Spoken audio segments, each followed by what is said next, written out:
In this video, we're going to be going over Chapter 10. It's looking at managing performance, thinking about performance reviews and things like that. You have the learning objectives. You can look those over in the PowerPoints that we have here.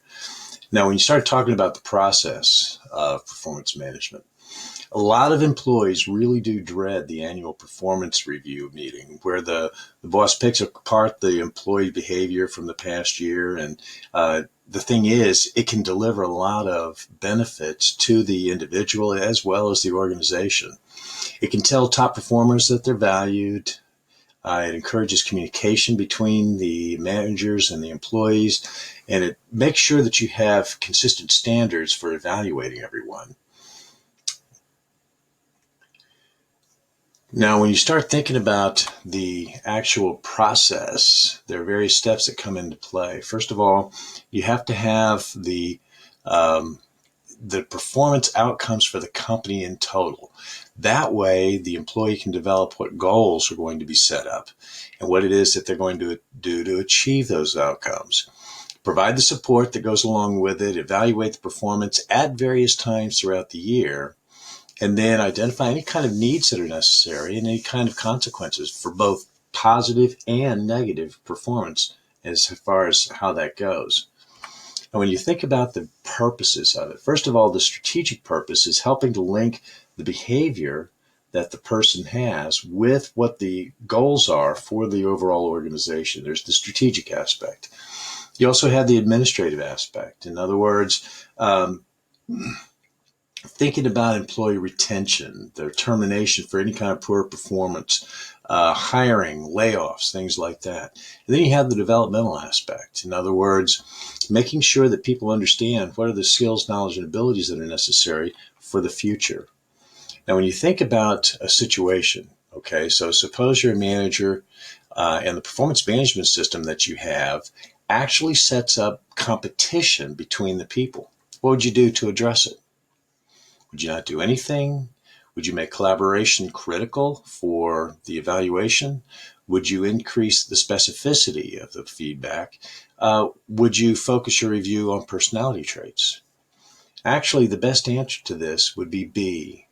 Make collaboration one of the criteria for the evaluation. You have to get people working together. And I have seen situations where the performance management system was set up where it did create competition, and people were complaining constantly about that competition and how they were being slammed for not doing teamwork. Well, it was set up so that you couldn't be a team and you wouldn't get the teamwork that would be necessary. Now, there's various criteria for effective performance management. Now, first of all, whatever you're doing, it has to fit with the strategy of the overall company. Anytime you have any kind of evaluation of some sort, it must be valid. In other words, it measures what it's supposed to. It must be reliable. In other words, you get the same measures and the same results every single time. People have to accept it. Both the managers and the employees have to accept it as being something that is valid. And you need to make sure that you're giving specific feedback to the people who are receiving that review. When you think about a lot of the performance management processes, there can be a real issue as far as what is it that's actually set up to be measured and what the actual performance of the person is. I know many times when I was at the pharmaceutical company, my boss didn't really know everything that I was doing, and I had to let her know as far as here were the projects I was working on, here were the impacts of what was happening, so that you can get a little bit larger valid aspect as far as what the performance management and the performance review is really all about. Now, there's different methods for measuring the performance. Now, first of all, you have the simple ranking. In other words, what you do is you rank, let's say you have 10 people in the department. You rank them from 1 to 10, from best to worst. You have forced distribution. In other words, top 10% of the people, okay, then you have maybe the middle 50%, and then you have the bottom 40% or 30%. And what happens is, the top 10% get the big raises, the middle 50% get a little bit, and then the bottom 30% don't get anything. And so what they do is they force that distribution. Now, let's say that you have 10 people. That means that 3 people in there are going to get lousy performance reviews, and they could be actually doing a great job. But because of the management method of that forced distribution, it really does make it so that there's some folks who are not getting some of the deserved rewards that they need. You also have what's called a graphic rating scale, okay, where it says, okay, here are the traits and everything, and here's how you're doing as far as those traits are concerned. I am not a fan of those. This is an example of one of those graphic rating scales where it says, okay, there's outstanding, superior, average, marginal, and this sort of thing. And then it says, okay, job knowledge. All right. Outstanding, superior, what does that mean as far as their job knowledge? Initiative, okay? In other words, I'm a self-starter. Well, what does that mean as far as what's really the difference between outstanding and superior? What's really the difference between average and marginal? You get 2 managers. One manager will say that person's job knowledge was outstanding. Another manager might look at the same person, the same situation, and say that person's job knowledge is average. When I went to work at Hallmark, I had a manager who sat down with me and said, okay, this is the performance review process. And it was basically this. And he said, on my very first day, here's the performance review process. We go from outstanding, very good, good, fair, and poor. He said, don't even think about getting an outstanding or very good, because that goes to managers like me. I was sitting there going, why am I moving to Kansas City for this? I am not a fan of this because there's a lot of bias that can come into play. There's a lot of issues that go along with it. You have the critical incident method. In other words, here was a specific instance, and this was what was good about it or bad about it. So in other words, you're looking at specific things that the person did. Then you have what's called behaviorally anchored rating scales, bars. Those are much better. In other words, what it does is it says, okay, here are the specific behaviors that we're looking for, and here's what it is that would be ranked. For example, this might be an example of a bars, where it spells out, here's what we mean by exceptional. Outcomes achieved consistently exceeds expectations and plans, la, la, la, la. Then what it says, okay, so focus on results, and it gives a behavior that goes along, the various behaviors that go along with that, like developing goals and objectives in alignment with the college. Plans, prioritizes, and organizes work effectively. So it gives you the behaviors that go along with this aspect, focusing on results. Quality and reliability, completes tasks and provides services accurately. And so it has all the various behaviors that go along with it, and then you can identify, is it exceptional or very effective, and what those actually mean. BARS is a little better way of doing a performance review. It gives the person more information as far as what was good, bad, ugly about what it was that they were doing. Now, when you start thinking about the various measures, another one is management by objectives, MBO. In other words, what happens is the organization has various goals and objectives that need to be met at the top level. And what happens is all of that rolls down so that the level below, the very top, has to set their goals and objectives to determine, to support what the top wants to do, and on down. And what happens is you have a series of goals for your job and what it is that you need to achieve. From that, what happens is, did you meet them or did you not? How well did you meet them? And things like this. So in other words, it gives you a little better view as far as this is what was expected. What did you actually achieve? Now, there can be some problems with that, in that you need to make sure that you're doing some validation as far as those goals are concerned. For example, when I was at Hallmark, that same manager I was talking about, I had a series of goals. At the end of the year, I got slammed because one of the goals was not met. I explained to him that project was killed, that there was no way that I could achieve that goal. And he said, it doesn't matter. You didn't achieve the goal. So whenever you have some sort of MBO like that, you have to make sure that the goals are updated effectively as throughout the year as things change. When I was at the pharmaceutical company, we went to a 360-degree performance appraisal process. I absolutely loved it. I loved it. Because my manager didn't know everything that I was doing unless I told her, it was pulling together all of the feedback from the various projects, from my various clients, from my peers, from other people that I had worked with, that pulled all that together to give her a balanced view as far as what my performance was about. That made things absolutely fabulous. I absolutely loved it. Now, there are different rating errors that go along with performance measurement. In other words, you could have a manager who tends to give higher evaluations to people that they think are like them, or maybe somebody that they like, or you get somebody being rated down because it was somebody that they didn't like. So you can get various errors that go along with that. Some managers have a tendency to be too lenient as far as the way they do things. They don't want to make anybody mad. There's some people who have a tendency to be too strict. In other words, they're not going to they're going to find problems with something that everyone does. And then you have that whole idea of central tendency error. In other words, everybody is measured average, right in the middle, that sort of thing. So there can be various errors that go along with that.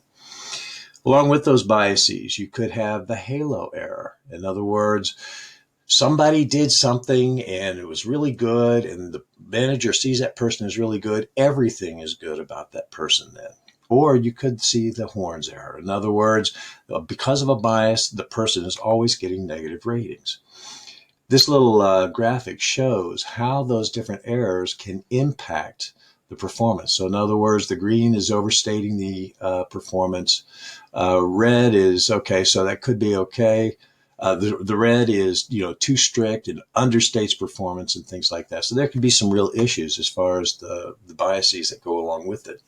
The ways to reduce some of the errors: make sure that people are clear as far as what is it that needs to be addressed and how. In other words, there needs to be some training that goes along with that. Raters can be trained to avoid the errors, okay, by going through and rating in the training fictional employees and what would they do about that. Another thing is data analysis. In other words, okay, well, let's look at the actual data that's coming out of this. Another issue is political behavior. So, for example, maybe your boss is asking you to do a portion of his performance review. And so because you don't want to make your boss mad, hey, boss, everything is just hunky-dory and everything is just really, really good as far as what it is that you're doing. Now, when you're sitting down and doing the performance feedback, there are certain things. Now, first of all, I'm a big believer that the performance management process lasts for the entire year. At the beginning of the year, you're setting your goals and making sure that people are clear as far as the expectations. Throughout the year, what you're doing is you're giving feedback on a regular basis so that people know exactly where it is that they stand. So that when you come to the yearly performance review, people sit there and say, yeah, I know. When I was a manager at Hallmark, one of the things that I would do is set up quarterly reviews for everyone that reported to me. And what I would do is I'd give them the forms and they would fill them out on themselves and I would fill them out. And then we would sit down quarterly and say, okay, if this were the year-end review, this is what I would see. And we would go through and look at what that person's performance was, what were the good things, what are things that could be improved, and that sort of thing, so that the person knew exactly what they had to do for the year as far as their performance reviews. When it came time for the final review at the end of the year, we'd sit down together. I'd give the person the form and they'd say, yeah, I know. All right. So there were no surprises. One of the key things to think about when you start talking about performance reviews is no surprises. When you were setting up that feedback session, one of the things you want to do is preferably do it in a neutral area. Don't call people into your office. Do it in a conference room someplace where it's neutral. The manager has to be prepared and the employee needs to be prepared. In other words, have that person fill out a self-review. Have them come in with their data and things like that so that you can sit down and have a discussion. Too many times, managers try to use that tell and sell approach. Okay, this is what I see, and this is why it's valid. And then the person may say, well, now, wait a minute. There were these things. Nope, doesn't matter. This is what I saw. This is what's valid. You could have the tell and listen. In other words, okay, I'm going to tell you what I think, and then employee, you tell me what you think. The best way to do it is that problem-solving approach. In other words, when I sat down with performance reviews with people, I would say, okay, you tell me what it is that you saw, what you see your performance as. And they would go through that. And then I would share them my evaluation and some of the things that I saw. And one of the things I would do is I would say, okay, what is it that needs to be changed? What do I have that's wrong here? And we would come up with a review that was sent to human resources in their permanent file that they agreed with, I agreed with. We knew that it was valid as far as the information that was there. When you start thinking about performance problems, now see, most times you're not going to have any performance problems. Every once in a while, you're going to have some performance problems. And the things that you have to think about, and the way I always think about it is, okay, this person is not doing the job. Is it a can't do situation, or is it a won't do situation?